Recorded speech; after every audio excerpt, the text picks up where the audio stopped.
Tagalupa na viral ang mukha. Bip bip bip bip bip. Bumibip bip bip bip bip bip bip bip bip bip bip bip na ba? Ang lahat. Martian.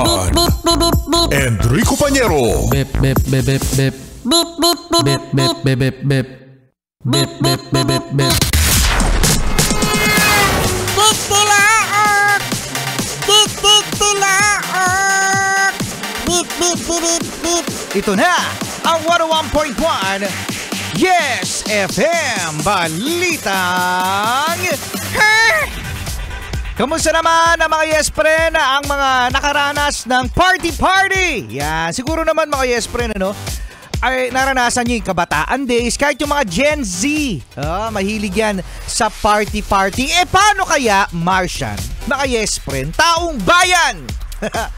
Kung ang party ay ginawa sa Las Vegas, USA.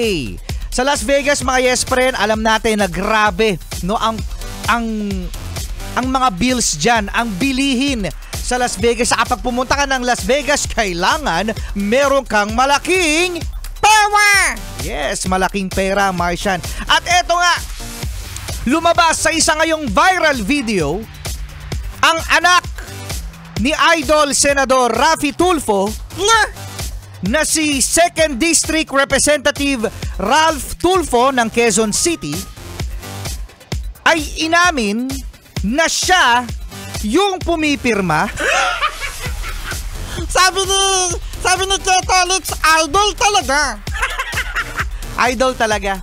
Yung anak ni Idol Raffy Tulfo na si Congressman Ralph Tulfo ng 2nd District Quezon City ay inamin naman na siya yung pumipirma sa bill sa party nila sa Las Vegas. At alam nyo ba kung magkano?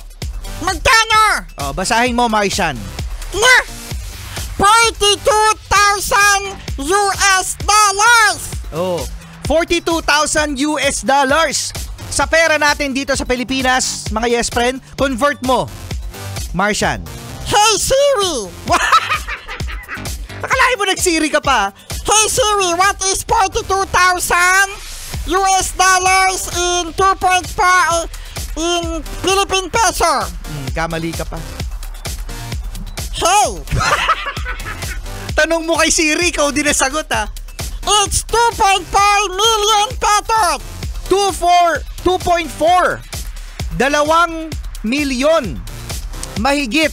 To be exact, mga Yes Friend, 2 million and 400 pesos. Yan ang bill nila sa party na ginanap sa Las Vegas noong Christmas taong 2023. Okay? Noong taong 2023. Siya yung pumirma. Ang depensa dito ni Congressman Ralph Tulfo na ginamit lang naman daw ang kanyang credit card. At ambag-ambag daw silang mga magkakaibigan sa bill na 2.4 million pesos sa Las Vegas noong taong 2023. At bakit sila nagsiselebrate? Kasi meron daw good news ang kanyang barkada. Yun, may good news daw na silang sineselebrate sa Las Vegas. Kaya again mga Yes Friend, ang kanilang party ay nagkakahalaga ng 2.4 million pesos. No, ano to mga Yes Friend taong 2023. Okay? Pero nakapagtataka lang, credit card kasi yung ginamit. So sinasabi niya na credit card na lang daw yung ginamit. So ibig sabihin yung credit card niya may limit na 2.4 million pesos. Ewan ko, di ako makarelate kasi yung limit ng credit card ko. Hindi ko pa dyan magkano yung limit ng credit card mo. Ayoko sabihin ang liit. Malito yung credit card limit ko. Gusto ko nga i-request sa bangko. Sabi ko, ang liit naman ang credit card limit ko. Pero kung sinuwipe niya nga yung credit card niya, base doon sa balita mga Yes pa rin ibig sabihin yung limit ang laki.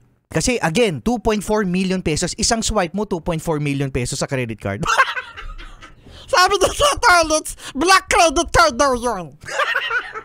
Black credit. Napaisip lang ako mga Yes Friends. So, bagong balita pa lamang ito at kung merong side pa na gustong i-explain si Congressman Ralph Tulfo, open naman ang linya ng Yes FM. Lur! Kasama nyo pa rin Rico Panyero At Marcian the Cute! Woo! Party party! 2.4 million pesos! Party party!